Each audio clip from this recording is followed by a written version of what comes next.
nice. That'd be nice. We'd like to welcome you here. Thank you. And I just was thinking of things that I thought important, and I hope that Senator Gillibrand will continue to lead us away from the recent corrupt and cowardly politics of division. Amen. Thank you. Thank you. Well, I want to thank Ray and Marlene for opening their beautiful home, hosting so many amazing people, inviting all your friends. I want to thank all of you guys for coming to meet me. This is an honor and a privilege and a joy. I've had a great day today. I've got to meet a lot of folks all across Sioux City, and I've got to talk to people about the things they care about, and it's why I'm here. I'm here to listen. I'll give you a little bit about myself, and then I'll tell you why I'm running for president. I grew up in upstate New York, a community not unlike this one. I grew up in Albany, small city in America, had an industrial past, has had many ups and downs, but keeps rebuilding and creating innovation. I grew up in a family where I had really strong female role models. My great-grandmother was a Rosie the Riveter during World War II, worked at the Watervliet Arsenal making the big guns for the ships. I had an incredible grandmother who loved politics. She was the one who sort of got me to have this bug. She never went to college, but she was a secretary in our state legislature. And there she recognized that all the men were elected and all the women were support staff. And so she said, I want to get these women involved. She founded the Women's Democratic Club. Oh, wow. And she created it. Yes. She created 50 years worth of activism by women, teaching them how to go door to door, how to stuff envelopes, and how to make phone calls. And the first campaign headquarters I ever was in was when I was 10 years old with my grandmother. And there was a long line of ladies stuffing envelopes at a big table. And being 10, I'm thinking, I want to be just like them someday. And it was this moment where I really not only appreciated her for what she built and created, but got to see what the grassroots really means. She taught me that women's voices matter. She taught me that what you do with your time matters. She taught me that the grassroots matters. And that's important. That public service really is important. I had a third role model in my mom. My mom dared to be different as a young woman. She went to law school. She only had 3 women in her law school class. On the day she was supposed to take her criminal law final, she gave birth to my brother. She had to take the exam from her bed with her mother as her monitor. But she taught me that it's okay to dream big. It's okay to aspire to things that perhaps you might be the first one or the only one or rare to do. She always made me believe there was nothing I couldn't do as long as I worked hard. And she taught me that as long as you can see it, you can do it. You just have to work your way there. And I always appreciated that about her. I came to public service about 12 years ago. I had a small opportunity to work in the Clinton administration at Housing and Urban Development. And when I went there, it was largely because I was working in a big law firm and felt like I wasn't making a difference. I felt like I was pushing paper for big companies, and I felt like my soul was dying. And I felt that I needed to use all that time and talent that God had given me to help other people. And so that made me really seek public service. I had a hard time finding my way into public service. The first thing I tried to do was go to the U.S. Attorney's Office, and I didn't get the job. I then tried to work at one of the big charities in New York City, Ford Foundation, Carnegie Corporation, Rockefeller Foundation. I was a lawyer with 7 years experience, and I didn't even get a phone call back. And then I wanted to work on a campaign, and Hillary Clinton was running for Senate, and I thought, this is my chance. I'm going to go work for Hillary. I didn't have any relevant experience, and so I didn't get that job either. But I did get to meet then Secretary of HUD, Andrew Cuomo, at a big event like this of a bunch of Democrats, and he was talking about why public service matters and why being a Democrat matters, and I'm sitting there going, yeah, but I've been trying to get a public service job for a year and a half, and it's such an insider's game. And so I kind of storm up to him afterwards and say, well, Mr. Secretary, I don't know how to get from A to B, and Andrew, being provocative, said, well, would you move to Washington? And I said, of course I'd move to Washington, having no interest in everything. And she said, well, my chief of staff will call you. And sure enough, he called me, and off I went, interviewed, and got the job. And 2 weeks later, I was working in Washington and serving as his special counsel. So it was my first opportunity, and I loved it so, so much. I thought when I came back, and I didn't get to stay very long, it was 7 months, because Bush v. Gore, no more appointed positions. And I thought, I really love public service, and maybe I should try to run for Congress. And so I moved home, and I have an amazing husband named Jonathan. And I always feel like God puts people in your life for a reason. And my husband is from England, and he came all the way to America to get his MBA in New York City. And when we decided to get married, I said, how would you feel about raising our family in upstate New York? And Jonathan said, sure. Now that was a big sure, because he just got his degree and was doing venture capital. There is not a lot of venture capital in upstate New York. So he loved me and he said yes. And so sure enough, we moved home, and a few years later, I ran for Congress. It was a 2-to-1 Republican district, a lot like the district we were in today, which is why I love JD and think he's just has such a big future. Such a big future. And it was a 2-to-1 Republican district, and I wanted to run, and so I called a friend of mine who was a pollster and said, I really want to run. What do you think? He said, well, it's 2-to-1 Republican. You have no chance of winning. I said, well, I was like, what happens if I run the perfect campaign? Clearly I could win then. And he's like, nope, too many Republicans. There's not enough Democrats to vote for you. I said, well, what happens if I raise $2 million and get my message out? Surely I could win then. He's like, nope. He said, there are more cows than Democrats in your district. You cannot win. And then I said, well, what happens if my opponent gets indicted? Clearly I could win then. And he said, well, it depends what he gets indicted for. So that was my district. So JD, you can win. You can win. So that election was all about the grassroots, and we were knocking on 20,000 doors every weekend, 10,000 phone calls every night, and that's how it happened. It was a change election. It was 2006. I ran on getting out of Iraq. I ran on Medicare for all, and those were ideas that my district thought were smart, common sense ideas, and I was able to win election. I want to run for president because I feel like we are in this moment where, as you said, there is a darkness.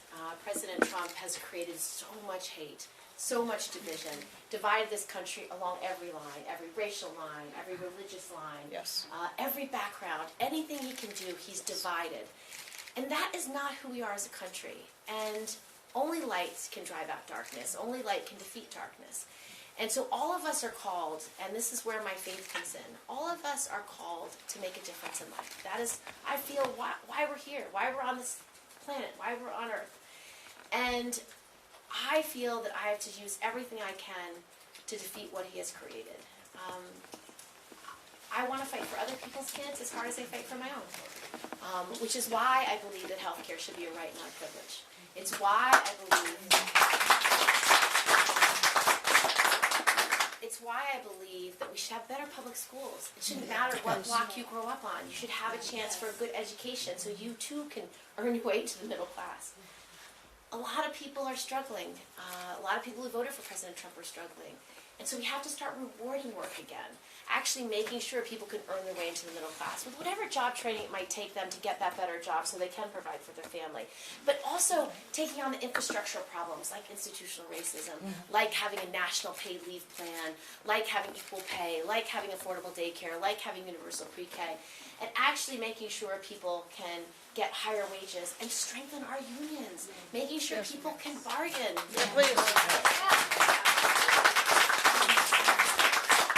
But to accomplish any of that, you are going to have to take on the fact that we have systems of power in place that are trying to make sure those things don't happen. So if you believe that health care should be a right, not a privilege, you have to take on the drug companies and the insurance companies. You have to. If you want to have better public schools and better opportunity, you have to take on all the things that hold our communities back. And simple things like, how about we divorce property taxes from how education gets funded? Things that could actually make a difference to make sure every child can have a chance for a better education. And if you want to be able to take on how legislation is written, you have to take on the special interests. The special interests literally are writing legislation in the dead of night because they can. They've so manipulated members of Congress through money, through greed, that they can do whatever they want, and so whatever they need gets done in the bill at the last minute to make sure they're protected.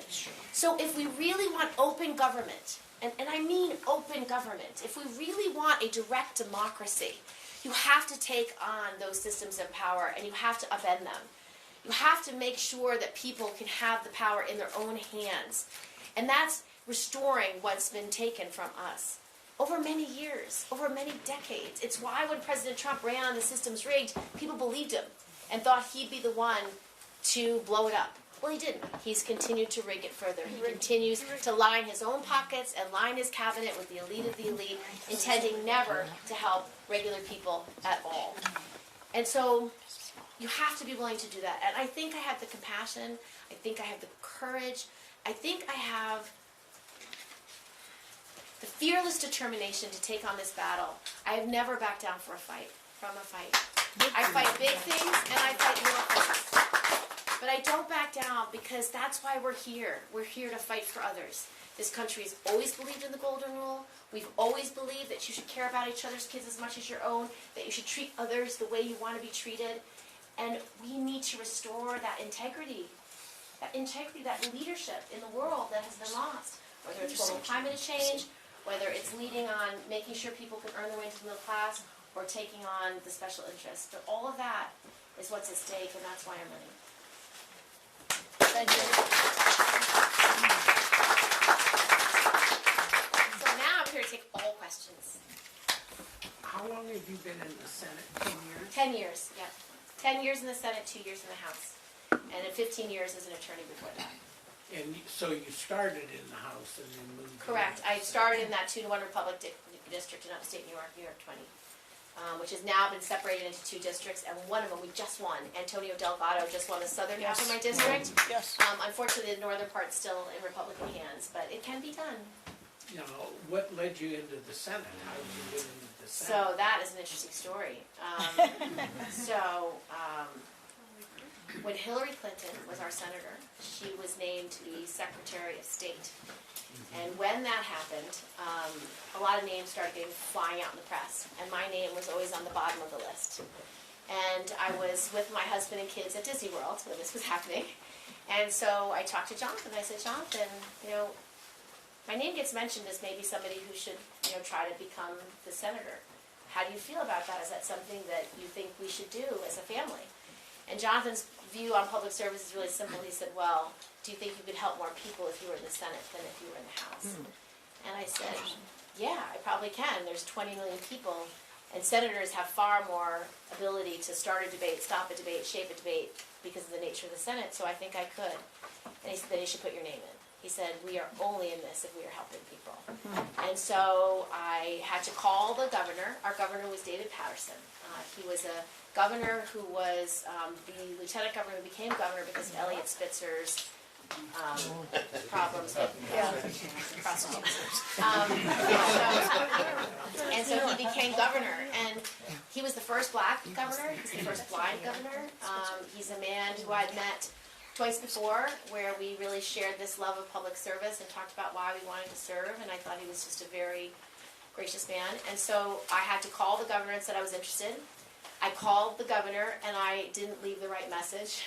I said I was supposed to say, I would like to be considered, and I said, I'm so grateful to be considered. And so I had to call back, because it wasn't enough. You had to say you wanted the job, because there was a lot of people who were okay being considered, but weren't actually going to put their names in. And so everything has to be done by voicemail with the governor, and so I had to say it, I had to call back. So I put my name in, I went and interviewed, and I talked about how I thought I could bring the state together. Because not only had I been a lawyer, understanding securities and markets well in New York City, but I'd been representing upstate New York as a congresswoman and had been from upstate. And that's a very red place, and downstate's a very blue place. And they hadn't had an upstate senator since somebody was appointed the last time, because all the weight is in our south part of our state.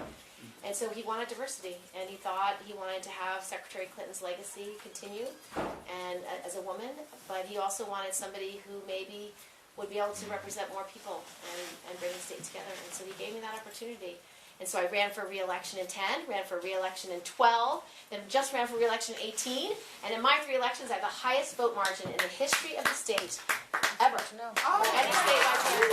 I had 72%. And I 72%, and all the elections I've had since, I've been able to do well because I listen to all voters, all people I represent, and I bring people together, and I do things on a bipartisan basis. And so I do well in the red and purple places that perhaps other statewide Democrats don't do as well. How do you get the public convinced that healthcare should be a right and just not a privilege?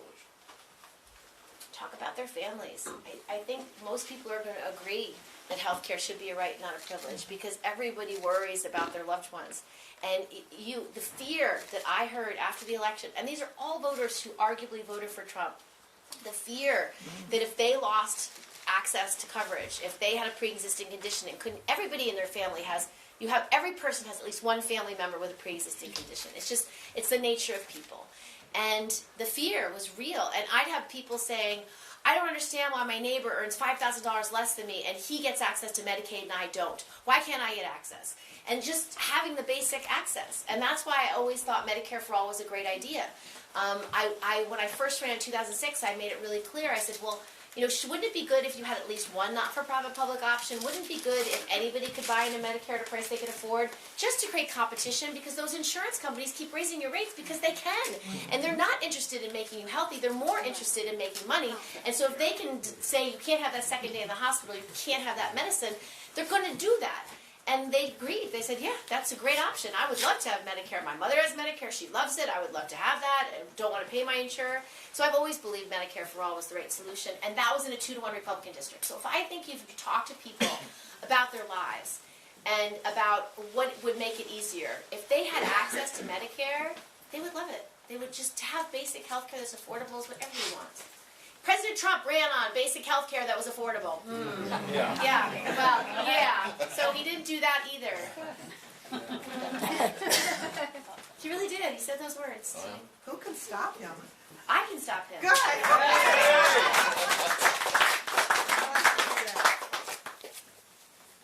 It's actually not me. It's we. It's actually all of us. We can stop him. We the people. If we rise up and say no to what he's offering, that is how we stop President Trump.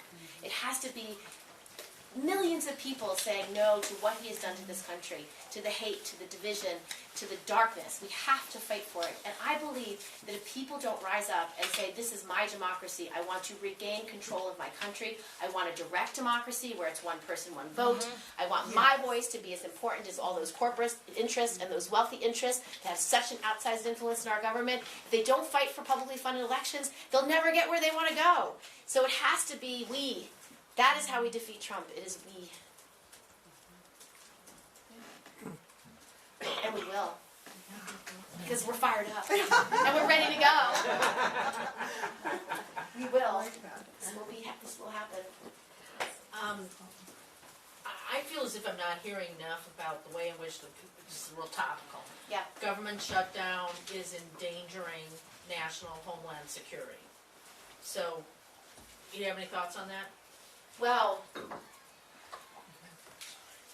there is no reason why President Trump has to shut down government. The fact that we have 800,000 people who did not get a paycheck this week is unacceptable on every level. And just absolutely morally wrong. Because he's not fighting for anybody. He's just doing this as a political stunt for himself. He's not saying we have to do this because there's such an urgent issue that must be protected. He's doing it because he cares about himself. And that is the most cynical thing you could possibly do with people's livelihoods and people's ability to provide for their kids. People aren't being able to buy their medicine, they're not being able to heat their homes, they're not being able to pay their rent or their mortgage. It is a huge crisis. So I do not believe there's any reason we need to be having this shutdown right now. In terms of national security, the issue is if people who are in TSA or in other government roles that do have a national security implication, if they can't afford they might have to take another job. They might have to, get an income somewhere. So it just runs the risk that you're not going to have the people you need. But this is something he has created. He could stop it today, and he refuses to. And so could Mitch McConnell. And so both of them are responsible at this point. Definitely. Senator, I had one other. Oh, shall we ask someone else, Dave, and then go back to you? Okay. Senator Gillibrand, how do you plan to get your message out to people who stay tuned to Fox News 24/7?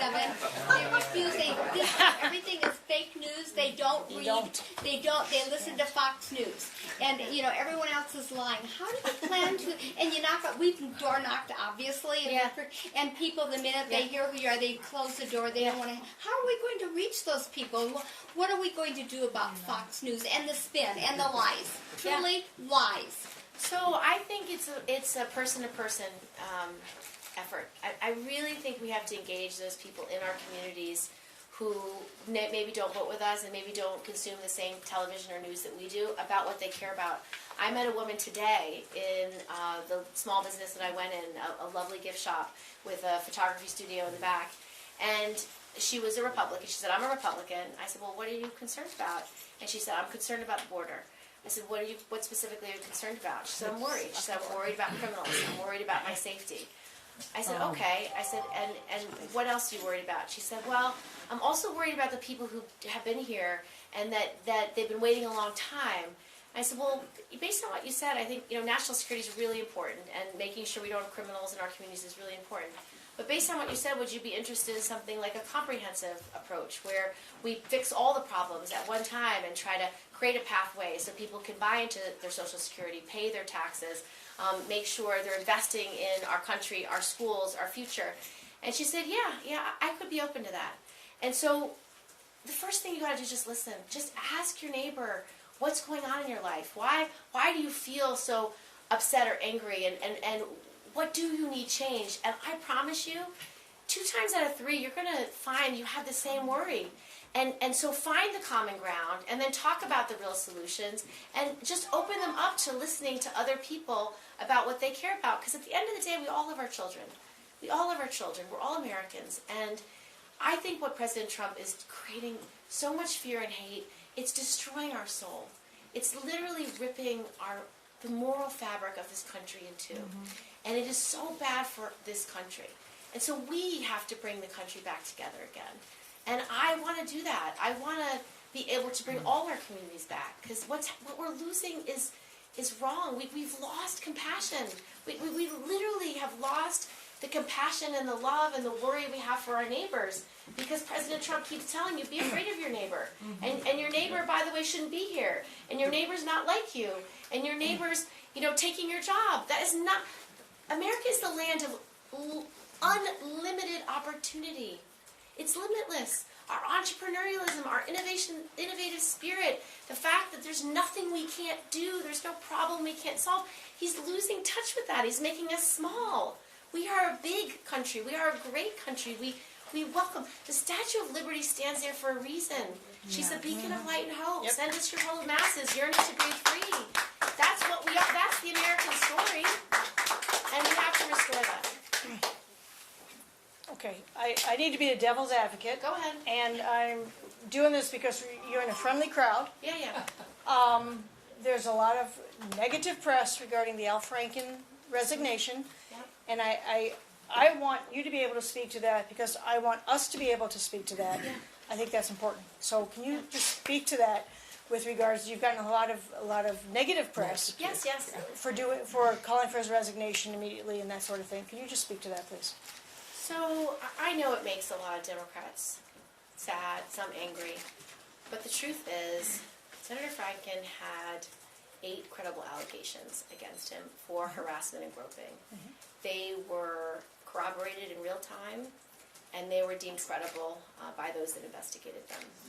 For me, that 8th allegation, when it came out, and it was known that it was a congressional staffer before he was senator, I couldn't remain silent anymore. It wasn't possible for me to remain silent because what my silence meant was defending him and carrying his water, which I was unwilling to do. Was enough. I also am a mom of boys, and the conversations I was having at the time with Theo, who's 15, was, Mom, why are you being so mean to Al Franken? And I had to be very clear with him as a mother. It's not okay to grope a woman anywhere on her body without her consent.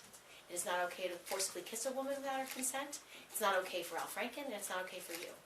And I could not be ambiguous about that.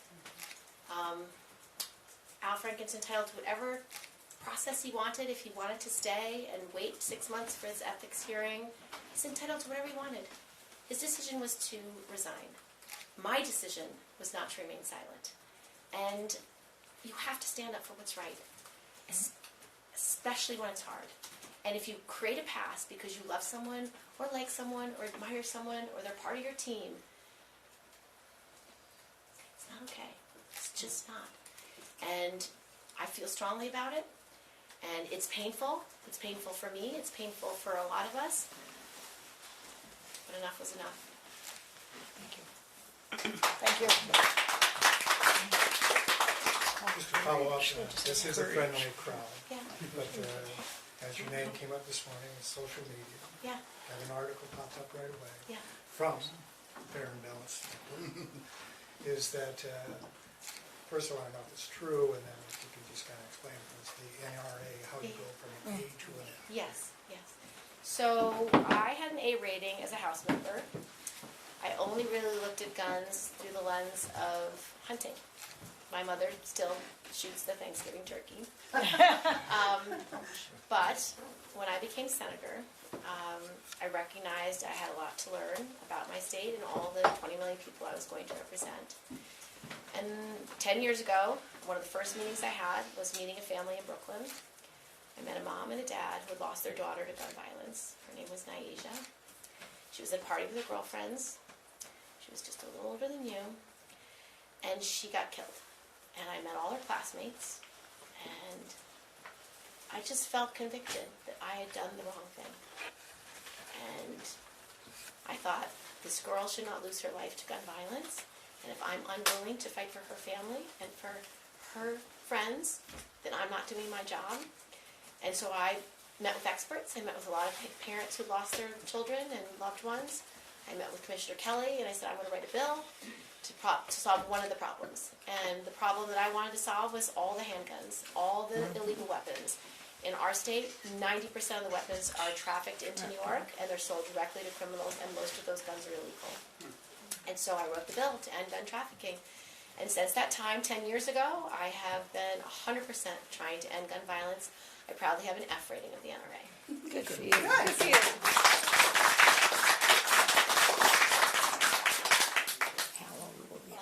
Okay, Dave, I think you're good.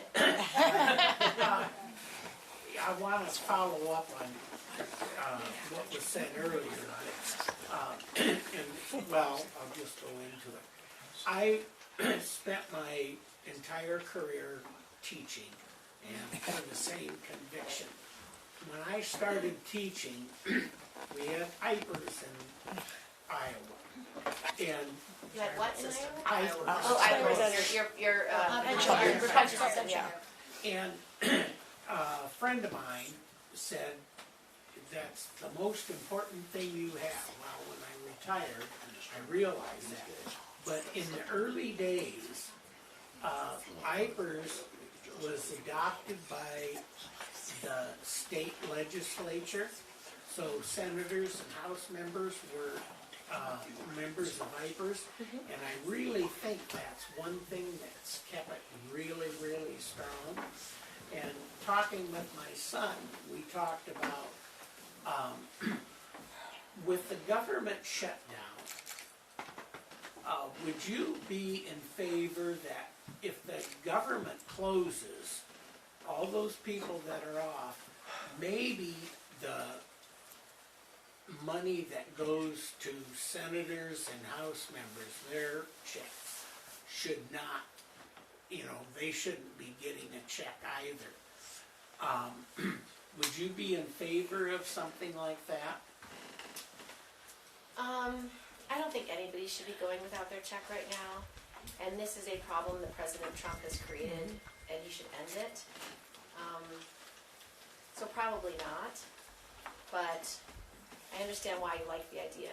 Because if Congress isn't doing their job and isn't coming together to open up government. But I think we just elected a lot of people who do need their paychecks. One of the best things about this last election is we increased the diversity of who's in Congress. A lot of young people, a lot of women who are single, primary and sole wage earners. I don't think anybody should have to go without a paycheck. And I think what President Trump is doing is wrong. Good point. Right. Good to hear. Good to hear. That's very well. Is that the last question? I got a question. I think one of the problems with the dysfunction in Congress is the rules. If there was any rule that you could change, what would you change? The rules in the Senate? In the Congress? Senate and in the House. I don't know the rules in the House very well. Let me just think about a second rule I would change. Well, let me give you an example. On the, 60 vote threshold for Supreme Court justices. I would change that today. well, to me, the 60 vote threshold is undemocratic. You like 51? I think, I am pro-democracy. Yeah. And if you lose because of it, so be it. Yeah. That is more important than any ideology. And the bill for the sanctions that Chuck Schumer was able to bring up Yep. was good because it was being able to brought up by a minority. This We don't get to pick any bills that go on the the floor. leader, They have to go the through leader of both McConnell. McConnell and He gets to Pelosi decide have everything. way too much power, Yep. and other people need to be able to bring bills up because that lets, all the Senate Republicans are now cowards because McConnell has given them cover to make a tough decision. So what rule would you change? I would have a pathway to where bills can be forced by certain people. Like, let's say in the Senate, you Well, can we put have that. one. We have that right in the House. So what's that called, Jess? When you so there's a discharge position in the House. If you get, I think it's 2/3 of all House members to Well, sign it should it. be easier than that. Yeah, but at least there's a mechanism. I don't think there's any mechanism like that in the Senate. There's no way to get a measure to the bill. Mitch gets to decide everything. I mean, if Which you, is why I intend to flip the Senate in 2020. Yes, yes, yes. So we get to decide what bills get voted on, which is really better. the narrative that the Democrats didn't do good in the Senate was nonsense. I agree. We You did get- really because, well. Because you look at the number of people who went up, Right. and the percentage was great. Yeah, we had And- 25 seats up, I and they lived- only had 8. I And lived 20. in Missouri for 20 years, Yeah. and Spread. you had in 06, you had the anti-Bush wave, and then in 12, you had all the Republicans talking about rape. Right. And that led to so many people in Obama, and I think the Senate did great, and there aren't very many Democratic senators up in the next 4 years. I know we have several Republicans that we You probably can could clobber beat. them. Yes, I'm very excited about 20 for our Senate races. Yes, we did do pretty well. To have only a net loss of 1 seat is great, and to have Jackie Rosen and Kirsten Sinema, we're going to make a great difference. It's wonderful. We're two new wonderful colleagues. Last question. You want to do global climate change? Sure. What do you want to know? What do I think about global climate change? Is it too late? What can we do? Give me So, some hope. it is never too late to start righting a wrong. It is never too late. It is never too late. And so what we should be doing, a couple of things. I think we should absolutely put a price on carbon. And the reason why I say that is it drives innovation.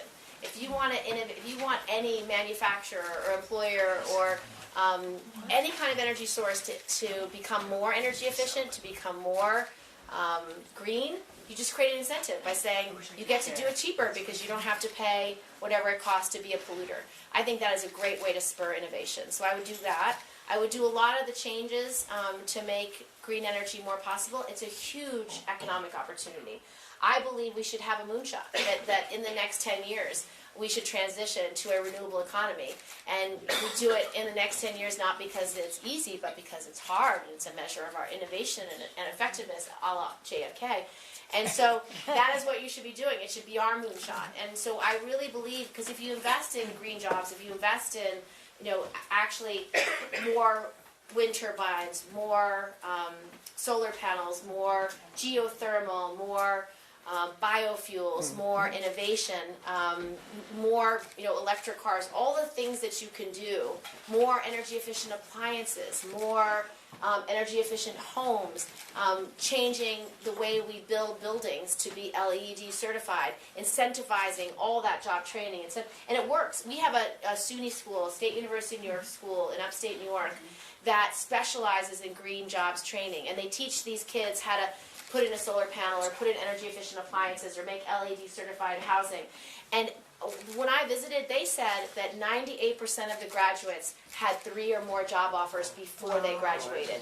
So because the training was directly devised to meet the needs of this growing industry. So it would be a huge boon for the economy. Great for the future because young people would have jobs that would continue well into the future, and stimulates growth. And if we can invest in mass transit, if we can invest in things that can actually drive efficiencies, it's how you do it. But it has to be like a full court press, a full effort in all areas. It's across the board. It's not a small thing. And if you did it as a national ambition to define who we are as a country, I think it would be powerful. And I think we could begin to reverse global climate change. And another thing just on the politics of it, I think this is an issue we can engage all of America on, because we know what severe weather's like, no matter where you live. We know in my part of the country, we've had the worst storm. Superstorm Sandy killed people, destroyed homes, destroyed businesses. It was heart-wrenching. It was a horrible thing to experience. We see it in the droughts in the West. We see it in the wildfires. How many families lost their home in California this year? How many? It's devastating to even count and to hear the stories of homeless people and homeless children. You see what you see throughout the Midwest. You have so much severe weather, and the seas are rising, and the temperature's rising, and it's worse than anyone thought. And so if you're not willing to do everything you can to stop it, you don't care about the future. And I think all people care about the future. So I think it's a conversation you can begin to have across party lines and across state lines and across cultural lines, because it should matter to all of us. Okay. Are we done? Okay. Okay.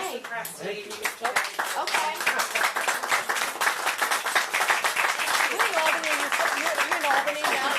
I'm in So Troy. to college up in Syracuse, New York. Oh, that's so nice. So I Yeah. just wanted to say that. Thank you. To your little, Oh, son's. oh, Just kidding. oh, My that's so first great. political vote. Oh, that's kind of you. Thank you, Carol. My grandfather ran for I'm going to take your name tag so I can actually put it in the system. Because this is a real low-dollar donation that we are going to put in the system. he was Roosevelt's campaign chairman for the state of Iowa. Oh my God, that's so cool. So you're a real grassroots activist.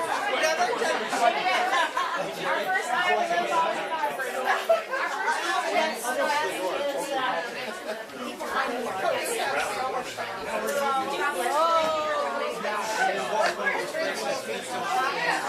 I went to Holy Faith. You'll get in.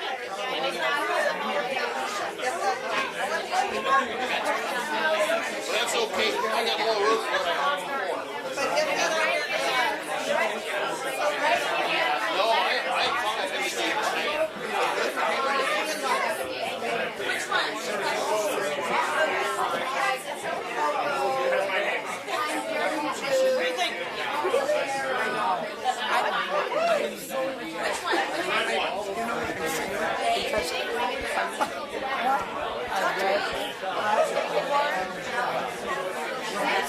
I love these. You can't win. You need somebody younger. You can't. You can't get